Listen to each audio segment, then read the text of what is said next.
RSS महासचिव दत्तात्रेय होसबोले और अब केंद्रीय मंत्री शिवराज सिंह चौहान के जो बयान आए हैं, जिसमें उन्होंने संविधान से की प्रस्तावना से सेक्युलर और सोशलिस्ट शब्द हटाने की मांग की है। मतलब समाजवादी और धर्मनिरपेक्ष शब्दों से इनको बड़ी चिढ़ है। लेकिन इससे एक बात पूरी तरह से प्रमाणित है कि अगर बीजेपी को 2024 के चुनाव में ज्यादा सीटें मिल गई होती तो अभी तक हमारा संविधान शर्तिया बदल चुका होता। लेकिन आज शायद यह मौका भी है कि हम 2 मिनट रुककर यह सोचें कि सेक्युलरिज्म और सोशलिज्म इतना जरूरी क्यों है, समाजवाद और धर्मनिरपेक्ष क्यों जरूरी है। यह इसलिए जरूरी है क्योंकि यह सिर्फ हमारे देश की सोच या परिकल्पना नहीं है, यह एक आधारभूत ढांचा है जिसने सबको जोड़कर रखा है, सरकार को, जनता को, कार्यपालिका को, न्यायपालिका को, सबको। सोशलिज्म जब शब्द जोड़ा गया हमारी प्रस्तावना में, उसका क्या मतलब था? उसका मतलब था कि देश के हर वर्ग के पास समान अधिकार हो, समान हक हो, आगे बढ़ने के, पढ़ने लिखने के, कमाने खाने के, संपत्ति और समृद्धि में संतुलन बने रखने का मतलब सोशलिज्म है। गरीबों को देखकर अंत्योदय की बात की जाए।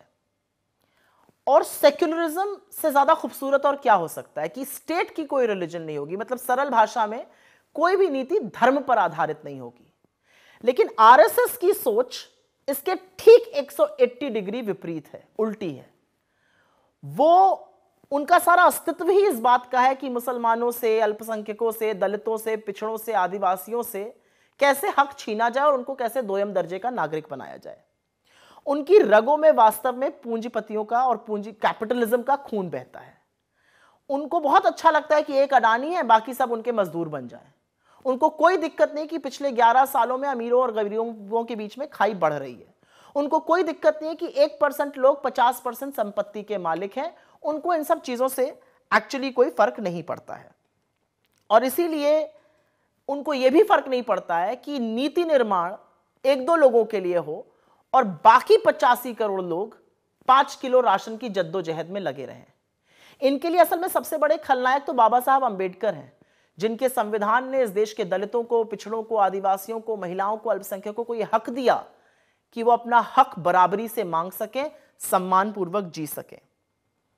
ये उनके संविधान से तब भी चिढ़ते थे, तब कहते थे मनुस्मृति पर आधारित होना चाहिए। 1949 से ये प्रतियां जला रहे थे और आज भी सेक्युलरिज्म, सोशलिज्म के नाम सुनकर इनके सीने पर सांप लौटता है।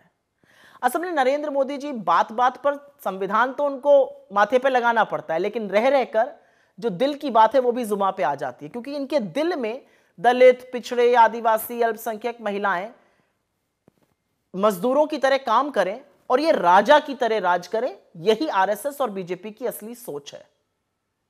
लेकिन एक बात याद रखिएगा और मैं पुनः ये बात दोहराऊंगी कि अगर सीटें ज्यादा मिली होती तो संविधान अभी तक खत्म हो चुका होता, संविधान अभी तक बदल दिया गया होता।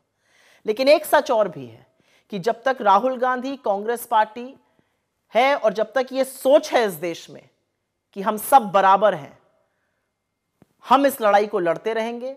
सोशलिस्ट और सेक्युलर इस संविधान से अलग नहीं हो पाएगा। इसके लिए हमें कोई भी कीमत चुकानी पड़े।